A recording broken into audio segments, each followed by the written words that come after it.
دوست و احباب ہیں، اس وطن کو اچانک چھوڑ کر ایک نئے جگہ پر جا کر بسنا عام بات نہیں ہے میرے عزیزو، بہت سخت مرحلہ ہوتا ہے، ہمیں اندازہ ہے اس بات کا۔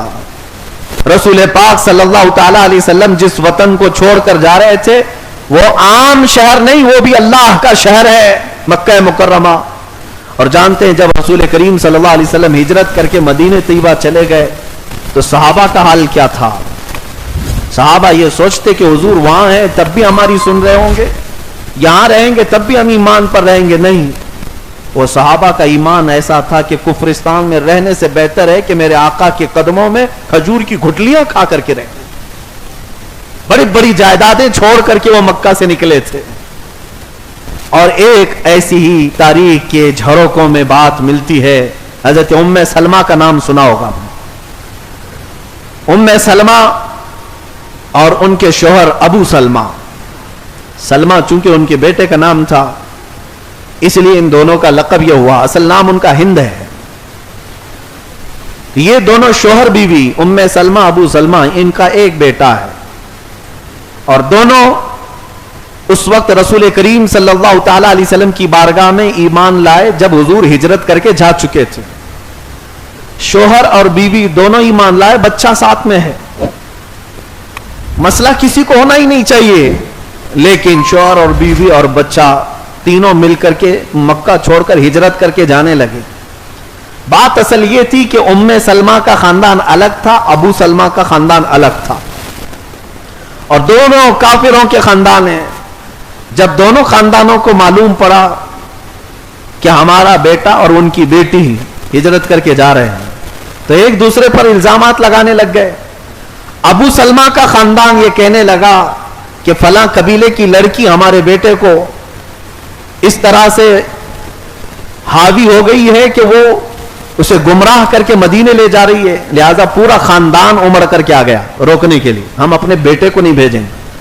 اور ام سلمہ کا خاندان کہ یہ ہمارے خاندان کی بیٹی ہے، اس کو فلاں خاندان کا بیٹا لڑکا لے کر کے جا رہا، حالانکہ دونوں شادی شدہ ہیں۔ اب ان دونوں شوہر اور بیوی کے معاملات کو لے کر دو بڑے خاندان مکہ کے میدان میں آ گئے جھگڑا کرنے کے لیے۔ اب بات یہ ہو گئی کہ ام سلمہ اور ابو سلمہ دونوں کہنے لگے کہ ہم چاہے کوئی صورت ہو ہم مدینہ طیبہ جانے کے لیے تیار ہیں، یہ خاندان بھی چھوڑنے کو تیار ہے، وہ خاندان بھی چھوڑنے کو۔ اب دونوں خاندان والوں نے دیکھا کہ ہمارا بیٹا بھی نہیں مان رہا، ان کی بیٹی بھی نہیں مان رہی، تو بچے پر آ گئے کہ بچہ جو ہے یہ نہیں لے جا سکتے، لیکن اب لے گا کون اس بچے کو؟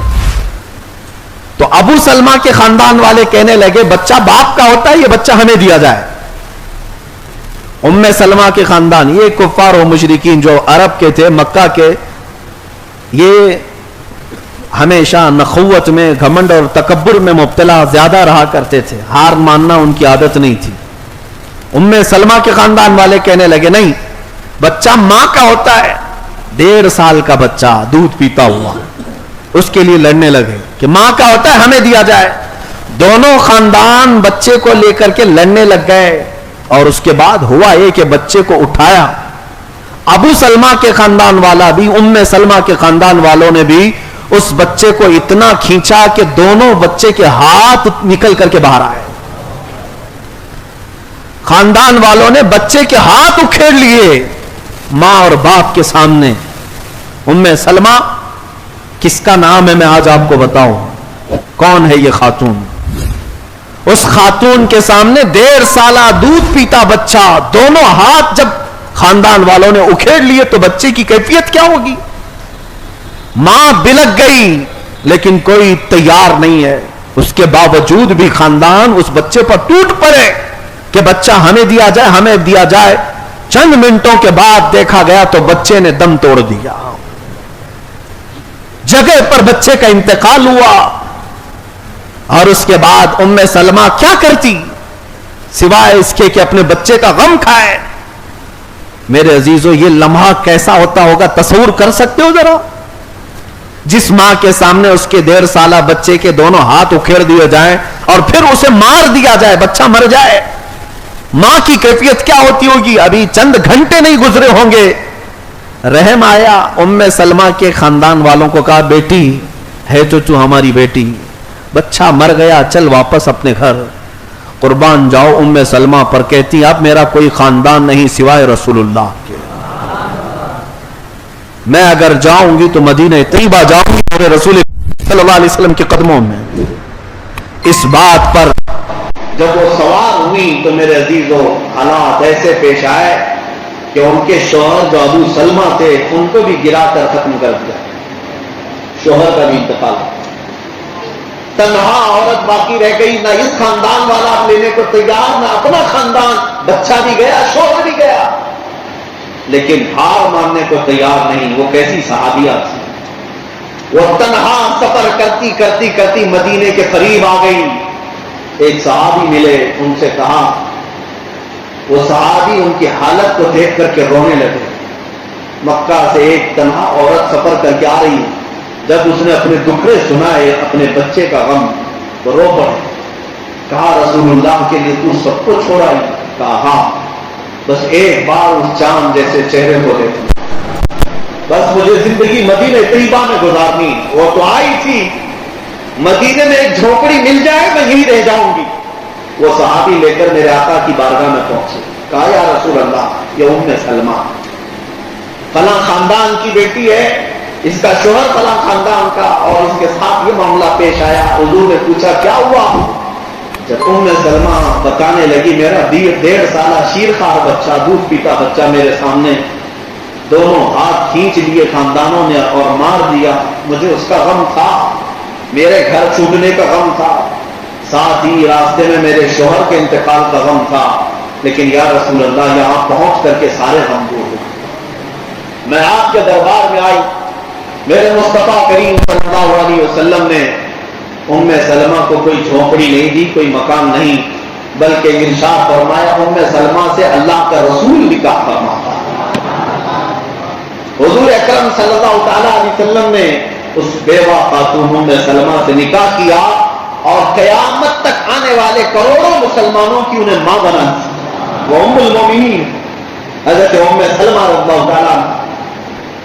میرے عزیزوں، ازواج مطہرات کی بات آئے تو میں ہر زوجہ کے بارے میں یہ بتا سکتا ہوں کہ میرے آقا نے کیوں نکاح کیا۔ یہ ظالم درندے اگر دریدہ دہنی کے ساتھ اگر میرے مصطفیٰ پر انگلیاں اٹھاتے ہیں کہ 9 شادیاں ہوئی، 10 شادیاں ہوئی، تمہیں پتا ہے کہ کس کے ساتھ کس لیے نکاح کیا میرے مصطفیٰ نے؟ صرف اور صرف دل جوئی کے لیے۔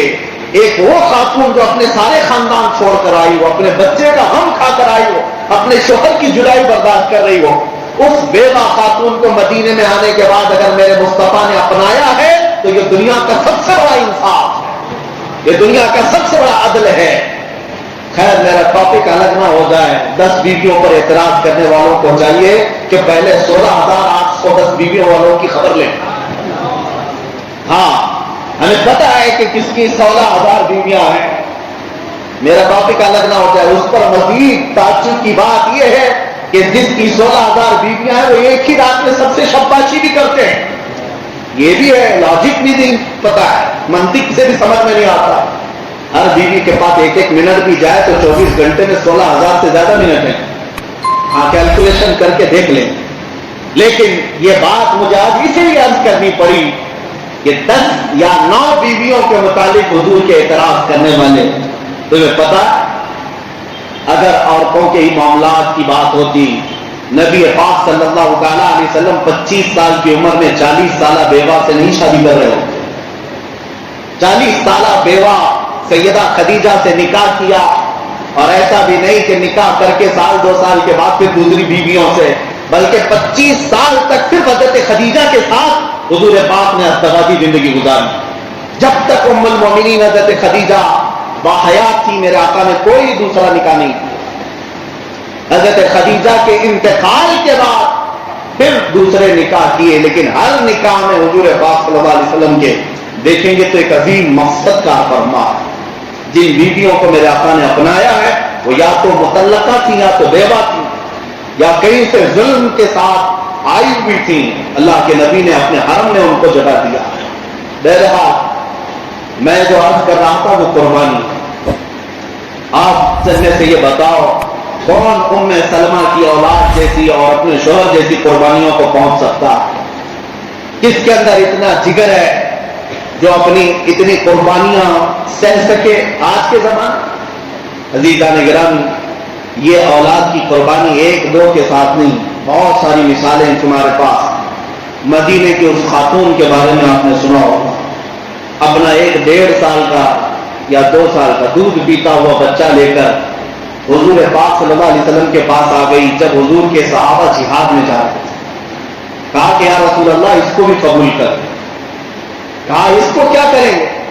وہ رونے لگی کہ مدینے کی ہر خاتون جس کے جوان بیٹے ہیں وہ سب آپ کے ساتھ بھیج چکی، کسی کا شوہر، کسی کا بھائی، کسی کا بیٹا آپ کے ساتھ ہے، میرے پاس کچھ نہیں سوائے اس بیٹے کے، میرا شوہر شہید ہو چکا ہے، بس یہ بیٹا میرے پاس ہے، اس کو لے آئی ہوں کہ کم سے کم یا رسول اللہ اس کو آپ قبول کر لیں، اس کا کیا ہوگا؟ وہ خاتون کہتی ہے میں جانتی ہوں میرا بیٹا تیر اور تلوار نہیں چلا سکتا، لیکن آپ مجاہد صحابہ کے ہاتھ میں دے دیں، جب دشمنوں کی طرف سے تیر چلے تو میرا بچہ ڈھال کے کام آ سکتا ہے، اس کو بچانے کے لیے استعمال کیا جا سکتا ہے۔ یہ وہ قربانیوں کا ذکر میں کر رہا ہوں میرے عزیزوں، جو آج دل پر پتھر باندھ کر کے بھی کوئی کھڑے ہونے کو تیار نہیں۔ ان کی اولاد کی قربانیاں، ان کے اپنے مال و متاع کی قربانیاں، سیدنا ابوبکر صدیق رضی اللہ تعالیٰ عنہ جس طرح مال کی قربانیاں دی، حضرت عثمان غنی نے جس طرح مال کی قربانیاں دی، آج اگر آپ کے پاس حساب کرنے کا انداز ہے تو میں آپ کو بتاتا ہوں، صرف جنگ تبوک کے موقع پر حضرت عثمان غنی رضی اللہ تعالیٰ عنہ کا جو خیرات شدہ مال ہے، توجہ جاتا ہوں، حضور پاک صلی اللہ علیہ وسلم نے جب رغبت دلائی تھی کہ کوئی ہے جو اللہ کی راہ میں دے، تو حضرت عثمان غنی کھڑے ہوئے 1000 اونٹ ساز و سامان کے ساتھ، پھر حضور پاک نے دوبارہ کہا تو پھر انہوں نے 1000 اونٹ ساز و سامان کے ساتھ، پھر حضور نے پوچھا اور کوئی ہے، تو تیسری بات بھی حضرت عثمان غنی 1000 اونٹ ساز و سامان کے ساتھ۔ آپ نے روایت سنی ہوگی، لیکن آج میں یہ بتا دوں اس کا آج کے زمانے میں اگر حساب کیا جائے کتنا انہوں نے ایک دن میں خیرات کیا تھا، تو تقریباً 120 کروڑ کی مالیت ہوتی ہے، 1 ارب 20 کروڑ کی مالیت تقریباً، جو انہوں نے ایک بار میرے مصطفیٰ کے فرمان پر قربان کیا تھا۔ میرے عزیزوں، 1000 روپے کی چٹھی دے کر کے لوگ ایڈورٹائز کرتے ہیں، مسجد میں 100 روپے کی نوٹ جھولی میں ڈالنا ہو تو 4 لوگوں کو دکھانا پڑتا ہے کہ ہم نے بھی دیا، لیکن وہ رسول اللہ کے جانثار صحابی جنہوں نے ایک بار میرے مصطفیٰ کریم صلی اللہ علیہ وسلم کے حکم پر کروڑوں، آج کتنے دان کرنے والے ہوں گے، لیکن لا کر کے دکھاؤ حضرت عثمان غنی کی طرح ایک وقت میں میرے آقا صلی اللہ علیہ وسلم کے ایک زبان پر اس طرح سے دیو۔ ابھی میں آپ کو بتاؤں، حج کے سفر میں مدینہ طیبہ کے دوران میں گزر رہا تھا، حضور کی مسجد نبوی کے قریب میں ہی جو بڑی بڑی عمارتیں بنی ہوئی ہوٹل، 14 منزلیں، ان ہوٹلوں میں آج حجاج قیام کرتے ہیں، لیکن میں آپ کو بات یہ بتا رہا ہوں، جانا تو شاید آپ کو بھی نظر آ جائے، باب السلام سے نکلنے کے بعد تھوڑے سے آگے کے بعد ایک بہت ہی بلند و بالا ہوٹل ہے جس پہ حجاج قیام کرتے ہیں، 14 منزلیں کی کافی بڑی عمارت ہے، ہوٹل کا نام ہے وقف عثمان ابن عفان۔ حضرت عثمان بن عفان کے مال سے بنا ہوا ہوٹل آج بھی مدینے میں ہے، آج بھی 14 صدیاں گزر گئی، ان کے اللہ کی راہ میں دیے ہوئے اس مال کو اللہ نے آج تک ختم نہیں کیا، بلکہ وہاں کی میونسپلٹی کا خرچہ بھی حضرت عثمان غنی کے مال سے چلتا ہے۔ عزیزان گرامی، یہ مال کی قربانیاں تھیں، رسول کریم صلی اللہ تعالیٰ علیہ وسلم نے جس کو جس چیز کے لیے حکم فرمایا وہ کھڑے ہو گئے۔ اب جو بات آتی ہے وہ اپنے خواہشات کی قربانی، مال دے دینا کبھی آسان ہوتا ہے، جان دے دینا کبھی آسان ہو جاتا ہے، لیکن اپنی خواہشات سے پیچھے ہٹنا بہت مشکل ہو جاتا ہے۔ ہاں، میں یہ بات ریپیٹ کرتا ہوں، دہراتا ہوں آپ کے سامنے، خواہشات کی قربانیاں بہت ہی اہم ہوتی ہیں۔ خواہشات میں جو آتی ہیں وہ اپنی بیویاں بھی ہیں، اولاد بھی ہے، مال بھی ہے، اپنی عادتیں بھی ہیں، یہ سب خواہشات میں آتی ہیں، لیکن ان پر بھی صحابہ کرام نے بڑی بڑی مثالیں قائم رکھی ہیں۔ آپ نے سنا ہوگا ایک صحابی جن کو عبداللہ اسود کہا جاتا ہے اور تاریخ میں ان کا نام سعد بھی ہے، رضی اللہ تعالی حضرت سعد کالے تھے، جوان سے حضور کی بارگاہ میں آئے، کہا نکاح کرنے کی خواہش ہے لیکن کوئی بیٹی دیتا نہیں۔ نبی پاک صلی اللہ علیہ وسلم نے مدینے کے ایک انصار صحابی جو ابھی نئے اسلام میں آئے ہوئے تھے، ان کی بیٹی بڑی حسین تھی، خوبصورت تھی، حضور نے فرمایا جا ان کے گھر پیغام لے کر جا۔ یہ آئے، وہ مدینے کے جو صحابی تھے عمر ان کا نام، حضرت عمر ان کی بیٹی مدینے کی خوبصورت ترین لڑکیوں میں سے، وہ صحابی اور اپنی اہلیہ کے ساتھ بیٹھے تھے، اور یہ نوجوان جو کالے رنگ کے ہیں آئے، کہا کہ حضور پاک صلی اللہ علیہ وسلم نے بھیجا ہے۔ کہا کیوں بھیجا؟ کہا سنا کہ آپ کے گھر میں جوان بیٹی ہے، میں نکاح کا پیغام لے آیا۔ تو صحابی نے اوپر سے نیچے ان کو دیکھا، شکل کالی ہے، ان کی بیٹی نہایت خوبصورت۔ میرے عزیزو یہ امتحان کی گھڑی ہوتی ہے۔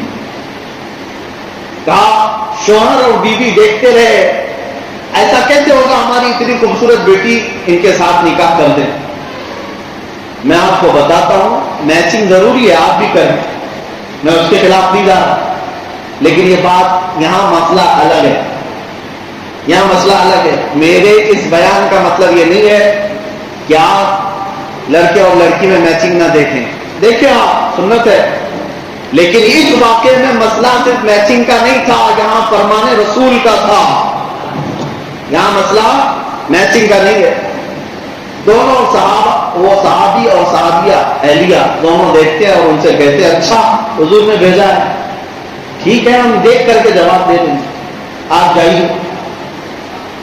اس صحابی کے لیے تعجب کی بات نہیں تھی، روز ریجیکٹ ہوتے تھے کہیں نہ کہیں، ان کے لیے تعجب کی بات نہیں۔ ہاں یہاں پر بھی وہی ہوا جو ہوتا ہے، وہ چلے گئے، لیکن اس واقعے میں جو سب سے اہم رول ہے اس شہزادی کا جو خوبصورت ترین تھی، وہ گھر کے اندر بیٹھی سن رہی تھی۔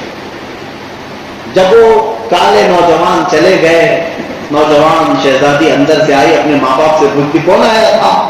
کہا بیٹی کوئی آیا، کہا میں نے سن لیا اندر سے، کوئی آیا تھا میرے نکاح کا پیغام لے کر کے حضور کے دربار سے۔ ماں اور باپ سہم گئے، کہا اچھا تو نے سن لیا؟ کہا میں نے سنا، آپ نے جواب کیا دیا؟ کہا دیکھتی نہیں بیٹا وہ تیرے میچ کا ہے، تیرے برابر کا ہے، اس کی شکل برابر تیرے سے ملتی نہیں ہے۔ کہا پھر کیا سوچا آپ نے؟ حضور سے جا کر کے بات کریں گے۔ وہ دوشیدہ، وہ نوجوان شہزادی رونے لگ گئی، کہا مجھے اللہ کے عذاب سے ڈر لگتا ہے، کہ میرے والد ہے، میری والدہ، آپ نے کیا کیا آج آپ کو اندازہ ہے؟ آپ نے صرف آنے والے کا رنگ دیا دیکھا، بھیجنے والے کا رنگ نہیں دیکھا، کس نے بھیجا تھا یہ آپ نے نہیں دیکھا۔ قسم رب ذوالجلال کی اگر رسول اللہ نے اس کو بھیجا ہے تو زندگی بھر میں اس کی نوکرانی بن کر رہنے کو تیار، اس لیے کہ میرے آقا کی طرف سے ہے۔ یہ ہے خواہشات کی قربانی میرے نبی کے نام پر، خواہشات کی قربانی۔ کون سی خوبصورت لڑکی نہیں چاہتی کہ اس کا شوہر اچھا خاصا ہو، لیکن اس لڑکی کے دل سے اگر خواہشات ختم ہوئی تو صرف رسول اللہ کی رضا کے لیے۔ اب ماں اور باپ دونوں نے اپنی بیٹی کی بات سنی تو دوڑتے ہوئے مسجد نبوی کی طرف گئے، جبکہ رسول کریم صلی اللہ تعالی علیہ وسلم کے پاس وہ صحابی پہلے سے جا کر سنا رہے تھے کہ میں گیا تھا، میں نے بات رکھی لیکن انہوں نے ٹال مٹول کیا۔ اللہ کے حبیب صلی اللہ علیہ وسلم ابھی ان کی بات سن رہے تھے کہ پیچھے سے دوڑتے ہوئے یہ ماں باپ بھی آ گئے لڑکی کے، کہا رسول اللہ معاف فرما دیں، خطا ہو گئی، آپ کے فرمان پر عمل کرنے میں تاخیر ہو گئی، ہماری بچی نے ہمیں بتا دیا، ہم معافی چاہتے ہیں اے اللہ کے نبی، ہم راضی ہیں اس پیغام سے، ہم اپنی بیٹی اس نوجوان کو دینے کے لیے تیار ہیں۔ اللہ کے رسول صلی اللہ تعالی علیہ وسلم نے ان کی خطا معاف فرمائی، اور مسجد نبوی میں میرے آقا صلی اللہ تعالی علیہ وسلم نے نکاح کا یہ جشن رکھا، نکاح کا مسئلہ وہیں طے ہونا تھا، لیکن یہ وہ دن تھا جب اللہ کے حبیب صلی اللہ علیہ وسلم کو جنگ احد کے لیے رات کو نکلنا تھا، جنگ میں جانا تھا۔ نبی پاک صلی اللہ تعالی علیہ وسلم نے حضرت عبداللہ جن کو سعد کہا ہے، ان کے پاس مال دیا، کچھ صحابہ سے لے کر کے حضور نے ان کو مال دیا تھا شادی کا سامان لے لے، تجھے آج گھر بسانا ہے، پیسے تو تھے نہیں، مال تھا نہیں، کہا شادی کا جہیز خرید کر کے لا، تو اپنی بیوی کو کہاں رکھے گا؟ یہ خوشی خوشی گئے اور جہیز کا سامان خریدنے کے لیے بازار میں گئے تو وہاں ایک منادی اعلان کر رہا تھا، اے مسلمانوں، اللہ کے نبی صلی اللہ علیہ وسلم جہاد کے لیے نکل رہے ہیں، مشرکین نے حملہ کیا ہے، تم میں سے کون ہے جو نبی پاک کے شانہ بشانہ کھڑا ہو جائے؟ حضور کے ساتھ کون جانے کو تیار ہے؟ یہی عبداللہ جو جہیز خریدنے کے لیے گئے تھے، اب جا کر گھوڑا خریدتے اور تلوار خرید رہے ہیں، بھالا خرید رہے ہیں، نیزہ خرید رہے ہیں، لوہے کا لباس خریدا، پورے کے پورے پیسے جنگی سامان میں لگا دیا۔ آج شادی ہونی ہے، ارے کچھ تو بچا کر کے رکھتے، جنگ میں جا کر کے واپس آؤں گا تو پھر شادی بھی تو کرنی ہے، نہیں، جنگ میں جا رہے ہیں۔ یہ صحابہ کی عادت تھی، وہ یہ نیت لے کر نہیں جاتے کہ واپس آئیں گے تو یہ کرنا ہے، یہ نیت لے کر کے جاتے کہ شہادت ہوگی تو اللہ سے ملاقات کرنا ہے۔ جنگی سامان خرید لیا اور وہیں سے پہن کر کے آئے، گھوڑا بھی، وہ گھوڑے پر کبھی بیٹھے نہیں، غریب تھے، گھوڑے پر بیٹھے نہیں، یعنی ان کا ذاتی گھوڑا نہیں تھا، ذاتی گھوڑا نہیں تھا، ساز و سامان بھی ان کے پاس جنگ کے نہیں تھے، آج جی بھر کے سب سامان خریدا، پورا زرا کا مطلب ہوتا ہے لوہے کا لباس، ٹوپی بھی لوہے کی ہوتی ہے اور سینے پر بھی لوہے کا لباس رہتا ہے تاکہ تلواروں کا زخم نہ آنے پائے، سب پہن لیا۔ صبح کے وقت جب صفیں لگی صحابہ کی، اس میں یہ بھی شامل تھے، اور میدان جنگ میں جب طبلہ بج رہا اور جنگ گھمسان کی ہونے لگی، نبی پاک صلی اللہ علیہ وسلم اونچے ٹیلے سے دیکھ رہے تھے، ایک صحابی کو بلایا اور کہا، یہ جو نوجوان دکھ رہا ہے زرا کے ساتھ، لوہے کی ٹوپی کے ساتھ، نئے گھوڑے کے ساتھ، یہ کون ہے؟ حضور نے جب پوچھا تو صحابہ اس کی تلاش میں لگ گئے، کہا ہم میں سے کوئی نہیں پہچان رہا، اس کو نیا کوئی آیا ہے، نیا کوئی آیا ہے، ہماری صفوں میں سے کوئی نہیں ہے۔ نبی پاک صلی اللہ علیہ وسلم نے مسکرا کر کے کہا، اس کی کہنیاں دیکھو، یہ کالے کالے نہیں نظر آ رہے، یہ عبداللہ اسود، یہ سعد ہے، میں اس کو اچھی طرح سے جانتا ہوں، اس کو میں نے جہیز خریدنے کے لیے پیسے دیے تھے، اس نے جنگ کا سامان خرید لیا۔ میرے عزیزوں، اللہ کے حبیب صلی اللہ علیہ وسلم نے مسکرایا، لیکن جنگ کا وقت کسی کے ساتھ بات کرنے کا بھی نہیں ہوتا۔ شام ہونے سے پہلے احد کے میدان میں پانسا پلٹ گیا تھا، آپ کو معلوم ہے تاریخ، مسلمانوں پر وہ جنگ بھاری ہو گئی تھی، اس طرح کے 70 صحابہ کی شہادت اس جنگ میں ہوئی، وہ جیتی ہوئی جنگ پھر سے شکست میں بدل گئی۔ اس جنگ میں جو عظیم عظیم صحابہ شہید ہوئے، شام کے وقت جب رسول کریم صلی اللہ علیہ وسلم میدان کا معائنہ کر رہے تھے تو ایک لاش عبداللہ اسود کی بھی پڑی، وہ زرے کے ساتھ، وہ لوہے کا لباس پہنے ہوئے، ہاتھ میں تلوار پکڑے ہوئے زمین پر گرے ہوئے تھے اور ہر جگہ سے خون رس رہا تھا۔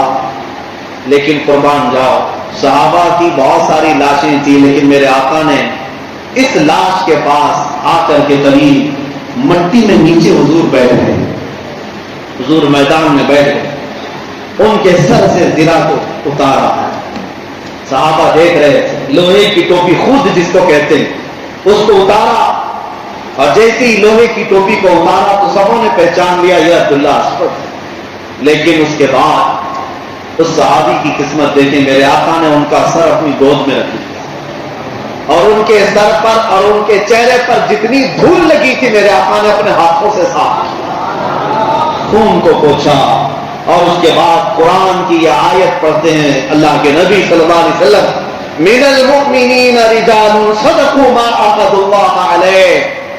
صحابہ سے کہتے ہیں میرے آقا، اللہ قرآن میں فرماتا ہے مومنین میں کچھ ایسے بندے ہیں جنہوں نے اللہ سے کیا ہوا وعدہ پورا کر دیا، انہی میں سے میرا یہ صحابی ہے۔ خواہشات کس کو کہتے ہیں؟ اے میرے عزیزو، شادی کرنے کی خواہش کس کی نہیں ہوتی؟ جہیز اور سجنے سنورنے دولہا بننے کی خواہش کس کی نہیں ہوتی؟ لیکن خواہشات کی قربانیاں یہ بہت بڑی قربانیاں ہیں. اور اس کے بعد وہ زرا، وہ خون، وہ تلوار، وہ گھوڑا، جنگ کے بعد جب مدینے لایا گیا رسول پاک صلی اللہ علیہ وسلم نے سب کو جمع کیا اور اس انصاری صحابی کی جو بیٹی تھی ان کو دیا اور کہا میں نے رات میں ان کا نکاح پڑھایا تھا، یہ اس کی وارث ہوئی. ایک رات بھی نہیں گزارے، شوہر بیوی تو ہو چکے تھے، نکاح ہوا. یہ ان کی قربانیاں تھیں. انہوں نے ہر چیز پر اللہ کی رضا کو، رسول کی محبت کو مقدم رکھا. فرسٹ پرائیوریٹی حضور کی ذات سے، اس کے بعد پھر ہماری خواہشات. اسی لیے اقبال نے کہا ہے آبروئے ماں زنان مصطفیٰ، آبروئے ماں زنان مصطفیٰ، ہم سب کی عزت و آبرو مصطفیٰ کے نام سے ہے. اور اسی کے بعد میں اپنی طرف سے یہ بات اکثر عرض کرتا ہوں، ہرچے دری دنیا باد مصطفیٰ، اور اس دنیا میں جو کچھ بھی ہے وہ میرے مصطفیٰ کے بعد، حضور کے بعد. جس دن آپ کو یہ بات سمجھ میں آ جائے گی تو آپ کو اندازہ بھی ہوگا کہ قربانی کہتے کسے ہیں. میرے عزیزوں، اب میں آتا ہوں ان عظیم قربانیوں کی بات. دیکھیں، مالی قربانیاں بھی ہیں، جانی قربانیاں بھی ہیں، اولاد کی قربانیاں بھی ہیں، خواہشات کی قربانیاں بھی ہیں. ایک لمبی فہرست ہے. لیکن کچھ وہ لوگ ہیں جنہوں نے منصب کی قربانیاں بھی دی ہیں، جاہ و جلال کو بھی ٹھکرایا ہے. یہ وہ لوگ ہیں جن کو اللہ تعالیٰ نے تخت شاہی دیا لیکن انہوں نے ٹھوکر مار اور واپس آ گئے. یہ قربانی نہیں ہے تو اور کیا ہے؟ بلخ کے بادشاہ ابراہیم بن ادھم کو کون نہیں جانتا؟ سلسلہ چشتیہ کے اس عالی وقار بزرگ کا نام ہے جن کے نام کی برکت سے اللہ دعائیں قبول فرمائے. ابراہیم بن ادھم. یہ عام صرف فقیر اور درویش کا نام نہیں لے رہا، بلخ کے بادشاہ کا تخت بھی سجا رہتا، شاہانہ کر و فر بھی ہے، فوجی دستے بھی ہیں، کنیزائیں بھی ہیں، محل میں سب کچھ تھا عیش کے لیے. لیکن ایک بار ایسا دل میں خیال آیا کہ جو قلبی سکون مجھے چاہیے وہ یہ بستر پر نہیں مل رہا. کئی واقعات پیش آئے ان کے ساتھ اور وہ اپنا شاہی دربار چھوڑ کر کے جب نکلے تھے ایک گدڑی آپ کے جسم پر تھی اور اس پہ ٹاکے مارتے رہتے سوئی اور دھاگا لے کر. بہت دور ایک ندی کے کنارے اپنا بسیرا کر لیا. وزیر اور بہت سارے سپاہی پریشان تھے کیونکہ آپ کی طرح حکومت چلانا سب کے بس کا کام نہیں تھا. ایک آپ کا فرما بردار وزیر ڈھونڈتا آپ تک پہنچ بھی گیا. دیکھا اس بادشاہ کی آج حالت یہ ہے کہ گدڑی پہنا ہے، ہاتھ میں سوئی دھاگا ہے اور تاک رہا ہے. خاموشی کے ساتھ وزیر جا کر کھڑا ہوا. جو شاہانہ طریقے ہوا کرتے تھے شاہی دربار کے اسی انداز میں کہا بادشاہ سلامت، یہ آپ نے کیا حال بنا رکھا ہے؟ چلے محل میں تخت آپ کا انتظار کر رہا ہے، مسند اور کرسی آپ کا انتظار کر رہی ہے. آپ نے آنکھیں اٹھائی اور دیکھا کہ میں جس کو سب چھوڑ کر کے آیا یہاں تم بھی پہنچ گئے. بات کرتے کرتے ان کی سوئی دریا میں گر گئی. کہا کہ تم میرے بڑے فرما بردار ہو، تم میرے وزیر ہو، سپاہی ہو، وفادار ہو؟ کہا بالکل میں آپ کا وفادار ہوں، سچا ہوں آپ کا، اس لیے تو یہاں تک آیا. ابراہیم بن ادھم نے کہا اگر تو میرا سچا وفادار ہے دیکھ میری سوئی دریا میں گری ہے، لے کر آ. جا وہ ڈھونڈ کر لیا. کہا اتنا بڑا سمندر ہے آپ کی اتنی چھوٹی سوئی میں کیسے ڈھونڈ سکتا ہوں؟ کہا تو نہیں لا سکے گا. پھر ابراہیم بن ادھم نے سمندر کی طرف، دریا کی طرف دیکھ کر کہا اے اللہ کی مخلوق، میں نے دنیا سب ترک کر دیا ہے اس رحمان کے لیے، کیا میری ایک چھوٹی سوئی کوئی مچھلی لا سکتی ہے؟ تاریخ میں موجود ہے ہزاروں مچھلیاں اپنے منہ میں سونے اور چاندی کی سوئیاں لے کر باہر آئیں. ابراہیم بن ادھم نے سب کی طرف دیکھا اور کہا نہیں میری وہی والی سوئی چاہیے جو میں اپنے گاؤں سے لے کر چلا تھا، مجھے یہ سونے اور چاندی کی سوئیوں کی کوئی ضرورت نہیں. ایک مچھلی کے منہ میں وہ ان کی پرانی والی سوئی تھی، وہ آپ نے اس کو نکال لی. میں آپ کو بتاتا ہوں پھر ابراہیم بن ادھم نے اس وزیر کی طرف دیکھ کر کے کہا دیکھ وہ تخت اچھا تھا کہ یہ تخت اچھا ہے؟ ہم نے اللہ کے لیے کسی چیز کو چھوڑا ہے تو رب تعالیٰ نے ساری مخلوق کو ہمارا تابع بنایا ہے۔ قربانی دینے کے بعد یہ مت سمجھو کہ سب لٹ جائے گا، پلس ہو کر کے ملنا اللہ کی بارگاہ۔ اسی لیے کہا گیا ہے میرے عزیزو، قتل حسین اصل میں مرگ یزید ہے، اسلام زندہ ہوتا ہے ہر کربلا کے بعد۔ اس خون حسین کو رائے گاہ نہیں جانا ہے۔ کربلا کے میدان میں اگر قتل ہو گیا ہے تو قربانی بہت عظیم ہے، لیکن کیا سمجھتے ہو کہ وہاں پر قربانی کے بعد سب ختم ہو گیا؟ نہیں، تاریخ آج بھی ان کفار و مشرکین اور دشمنوں کو ہر محرم پر زناٹے دار تھپڑ مارتی ہے۔ دیکھ وہ یزیدی، دیکھ وہ تخت یزید پر بیٹھے ہوئے ظالم، آج دیکھ 1400 سال کے بعد بھی خون حسین آج کس طرح چمک رہا ہے۔ ہر علاقے سے حسین حسین کی آواز آج پھر بھی آتی ہے، لیکن ڈھونڈ کر کے دکھا کہ یزید کا بچہ یا یزید کا نام کسی گلی کوچے میں نظر آتا۔ اور پھر میں تو پریکٹیکل بتاؤں آپ کو، پریکٹیکل تاج اور تخت سب کچھ جس کے پاس تھا، دمشق کی سرزمین تخت تھی، اس یزید کا شاہانہ کروں پر تھا، صرف ایک حسین سے لڑنے کے لیے جس نے 22,000 کا لشکر بھیجا، سب کچھ تو وہاں تھا۔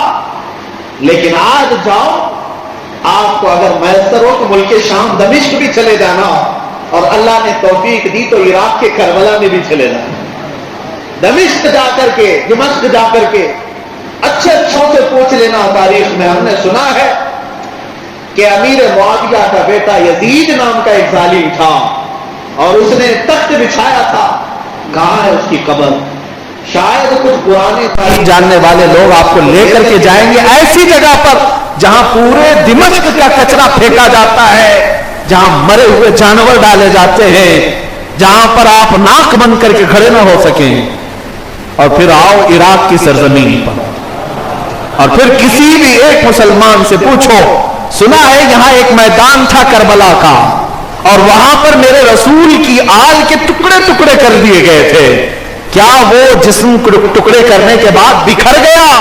نہیں، تمہیں ہر کوئی وہاں ہاتھ پکڑ کر کے لے جائے گا اور میدان میں ایسا کھڑا کرے گا میرے عزیزو، جانے کے بعد پتہ چلے گا یہاں کوئی قتل، یہاں کوئی خون، یہاں کوئی ٹکڑا نہیں۔ 14 صدیوں کے بعد بھی آج ایک عظیم بادشاہ کے محل کی طرح حسین کا جھنڈا لہرا رہا ہے۔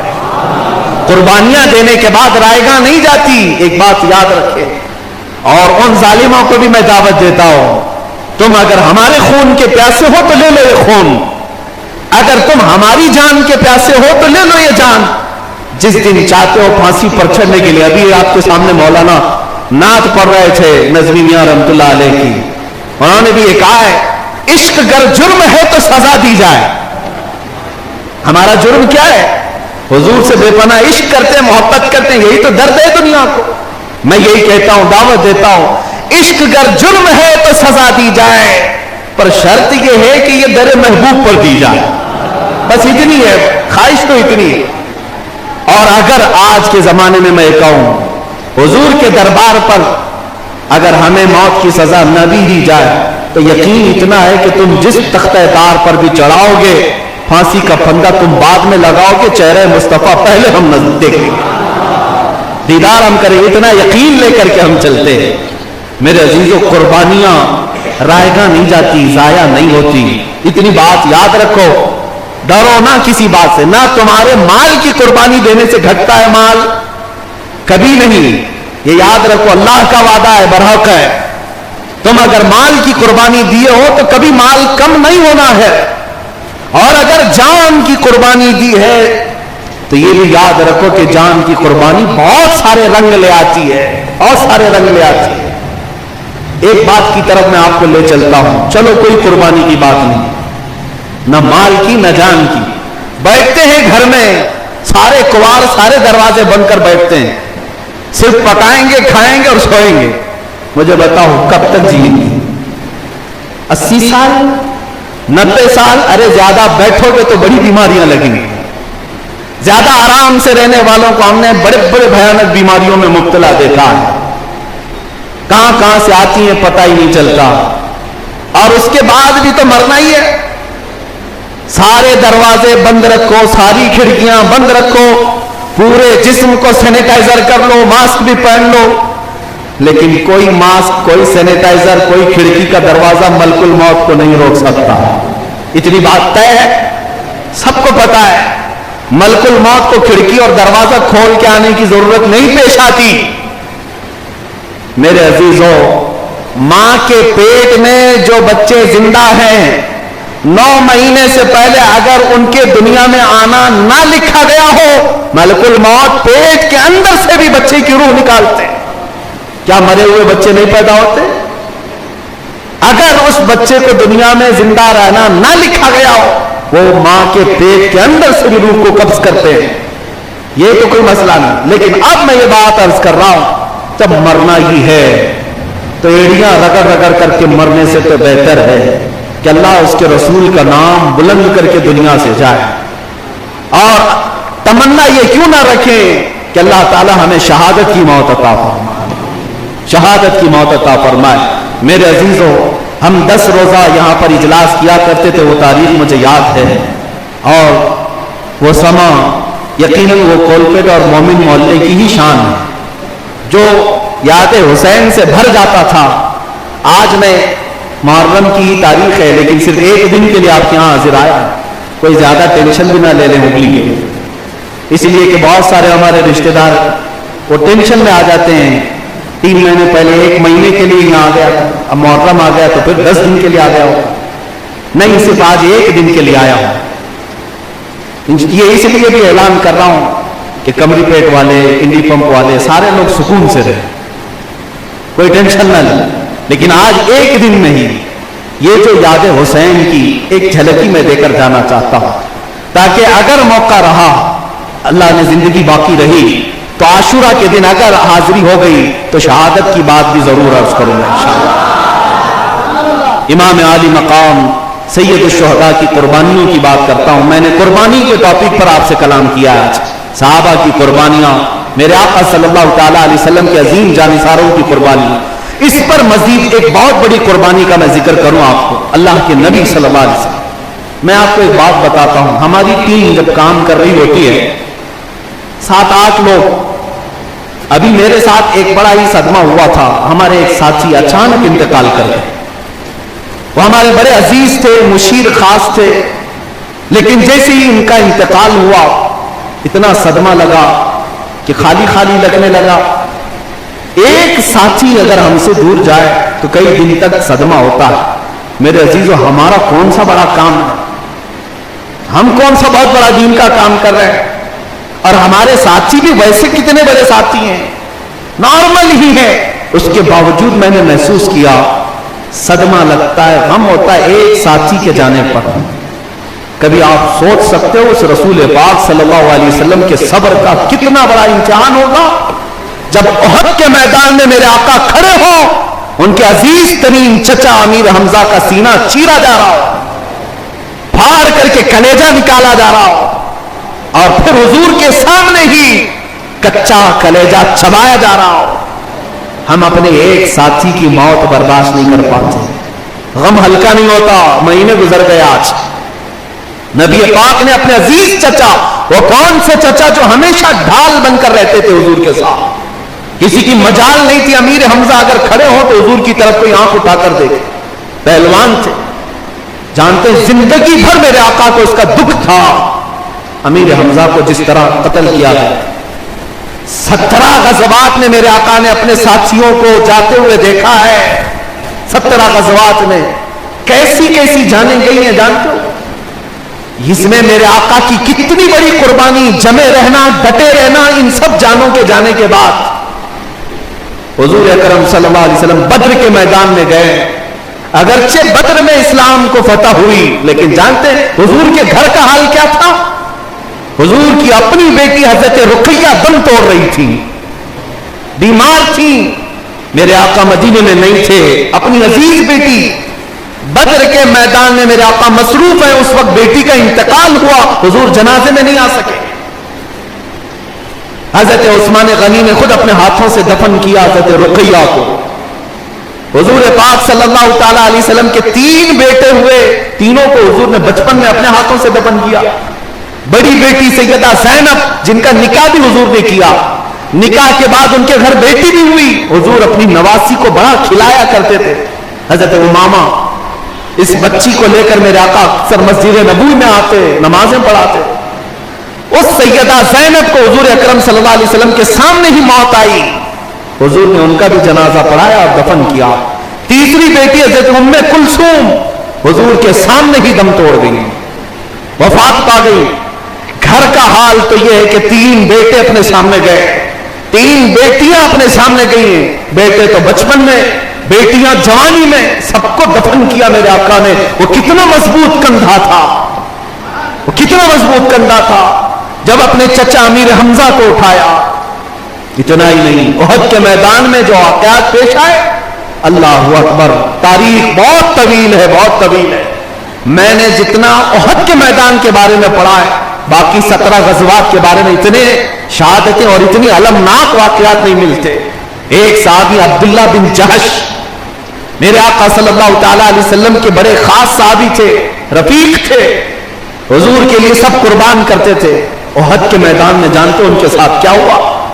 کافروں نے ان کو پتھروں سے مارا تھا، اور جب وہ شہید ہوئے تو ان کے ہاتھ پیر سب کاٹے گئے، ناک کان ہونٹ سب کاٹے گئے، اتنے اتنے ٹکڑے کیے گئے. اور کافروں نے حضرت عبداللہ بن جہش کے جسم کے ٹکڑوں کو ایک دھاگے میں پرو کر ہار بنا کر پہن لیا تھا. یہ بھی رسول اللہ نے اپنے آنکھوں سے دیکھا. تصور کرو ہے میرے عزیزوں، تمہارا اگر کوئی ساتھی تمہارے سامنے جس کے ساتھ تم روز بیٹھ کر کے مشورے کرتے ہو، ایسے ساتھی کے جانے کا کتنا غم ہوتا ہے جانتے ہو؟ جنازہ اٹھانا مشکل ہو جاتا ہے جب ایک ساتھی چھوڑ جاتا ہے. نبی پاک نے یہ سارے المناک واقعات دیکھے. سعد ابن ربی احد کے میدان میں میرے آقا ان کو اکثر پوچھتے تھے، کہاں ہے سعد؟ تھوڑی تھوڑی دیر پر حضور پوچھتے تھے. احد کے میدان میں جب سب شہادت پا رہے تھے، میرے آقا نے پوچھا سعد ابن ربی کو دیکھ لو زندہ ہے یا وہ بھی چلا. صحابہ ڈھونڈنے کے لیے آئے، پکار رہے تھے سعد ابن ربی ہے کہیں میدان میں؟ لاشوں کے نیچے سے آواز آ رہی تھی، ہاں میں زندہ ہوں. کئی لاشیں ہٹائی گئی تو سعد ابن ربی زندہ ملے، لیکن اس حالت میں کہ جسم پر 12 نیزے لگے ہوئے تھے، پیٹ پھٹا ہوا، پیٹ پھٹا ہوا ہے، پیٹ کی چیزیں باہر، لیکن سانس چل رہی ہے. ابھی 2 صحابہ آئے، دیکھے 12 نیزے لگے، پیٹ پھٹ گیا ہے. انہوں نے پھر بھی پوچھا کیا ہوا؟ صحابہ نے کہا اللہ کے رسول نے تجھے پوچھا. وہیں سے کہنے لگ گئے میں کامیاب ہوا رب کعبہ کی قسم، اے میرے ساتھیوں جاؤ اللہ کے نبی کو میرا سلام کہہ دینا، میں وہاں تک نہیں پہنچ پاؤں گا، بلغ منی نبینا السلام، میرا سلام کہہ دو. لیکن جاتے جاتے اس صحابی نے یہ بھی کہا یاد رکھو اے میرے ساتھیوں، تم اگر زندہ رہے اور تمہاری زندگی میں اگر کوئی حضور تک پہنچ گیا اس کا ہاتھ، تو قیامت کے دن تم نہیں معاف کیے جاؤ، انتقال کر. نبی پاک صلی اللہ علیہ وسلم نے ان صحابہ کا بھی جنازہ اٹھایا. انس بن نذیر ایک صحابی ہیں جن کے جسم کے ساتھ ایسا ہو گیا تھا کہ سوائے ان کی شہادت کی انگلی کے کچھ بھی نہیں ملا، کچھ نہیں ملا، مسل دیا گیا تھا گھوڑوں کے ٹانک سے. صرف ان کی ایک انگلی ملی جس سے ان کی بہن نے پہچانا کہ یہ میرا بھائی انس بن نذیر ہے، باقی پہچان کے لیے کوئی چیز نہیں تھی. اے میرے عزیزو، کیا یہ سارے جو منظر میں بتا رہا ہوں برداشت کے قابل ہے؟ سہ سکو گے آج؟ جسم پھٹا ہوا ہو، سر پھٹا ہوا ہو، کلیجے نکلے ہوئے ہو، کون دیکھ سکتا ہے آج؟ لیکن ان سارے المناک واقعات کو میرے مصطفیٰ نے دیکھا، اسی امت کے لیے دیکھا. اس پیغام کو ہم تک پہنچانے کے لیے ہزاروں قربانیاں ہیں. اگر تم یہ سمجھتے ہو کہ گوشت مچھلی انڈے کھا کر کے اسلام پھیلا ہے تو خام خیالی میں ہو. یہ شہادت گئے الفت میں ہے، قدم رکھنا لوگ آسان سمجھتے ہیں مسلمان ہونا. اخیر میں اپنی گفتگو کے اختتام پر آتا ہوں. آج ہم عقیدت کے نذرانے پیش کرنے کے لیے آئے ہیں اس کربلا کے عظیم دولا کی بارگاہ میں جس نے تاریخ رقم کر رکھی ہے، ایسی تاریخ کہ سب کے صبر جا کر کے وہاں ختم ہو جاتے ہیں، سب کے صبر جا کر ختم ہو جاتے ہیں. ایک بزرگ کے بارے میں نے پڑھا تھا، حضرت سیدنا غوث گوالیاری رحمۃ اللہ، وہ اپنی نواسی کے ساتھ جا رہے تھے، 8 سال کی بچی تھی، ڈاکو بیچ راستے میں آئے اور انہوں نے آپ کا جبہ کھینچا، آپ نے کہا چھوڑ دو۔ اولیاء میں اکثر یہ فطرت ہے معاف کرنا، رحم کرنا، صبر کرنا۔ آپ نے کہا میں صبر کروں گا، ان کو کچھ نہیں کہوں۔ پھر تھوڑی دیر کے بعد ان ڈاکوؤں نے آپ پر دھول ڈالی، مٹی ڈالی، چھیڑ خانی کی۔ آپ نے کہا میں صبر کرتا ہوں، ان کو معاف کر، آگے بڑھتے رہے۔ لیکن وہ شریر گنڈے ایسے تھے، 8 سال کی بچی، ان کی نواسی ساتھ میں جا رہی تھی، ایک ڈاکو آیا، اس بچی کے کان میں جو بالیاں رہتی ہیں انگلی ڈال کر کھینچ دیا تو کان پھٹ گیا۔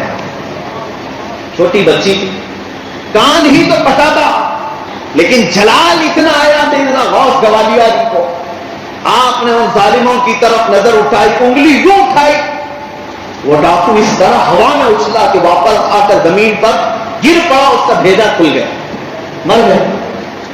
ساتھ میں آپ کے ایک اور بزرگ تھے، انہوں نے پوچھا غوث گوالیاری سے، آپ تو کہہ رہے تھے آپ صبر کر رہے ہیں، آپ تو کہہ رہے تھے آپ معاف کر رہے ہیں، تب ان کی آنکھوں سے آنسو آئے، کہا سن لو ایک تاریخ بتا جاتا ہوں، اپنے بچوں کے درد پر صبر کرنا صرف حسین کا کام، وہاں کوئی نہیں پہنچ پائے گا۔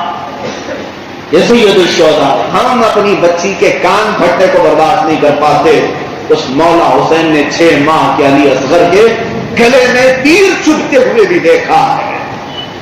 پیاس کے لیے تڑپتا ہوا وہ بچہ جب حلق پر تیر چلا گیا ہو اور خون نکل کر کے باپ کے چہرے پر آتا ہو، کیا کیفیت ہو سکتی ہے سوچ سکتے ہو، تصور میں لا سکتے ہو؟ جب جوان بیٹے بار بار اجازت مانگ کر کے میدان میں جاتے ہو، چاہے وہ امام قاسم ہو چاہے وہ علی اکبر ہو، بھیجنے کے لیے کتنا بڑا دل چاہیے، پتا ہے کہ کس کے ساتھ مقابلہ ہے، میرا ایک جوان بیٹا ہے، لڑے گا تو سامنے ہزار لوگ آئیں، پتا ہے باپ کو، لیکن تقاضا یہی تھا کہ بھیجا۔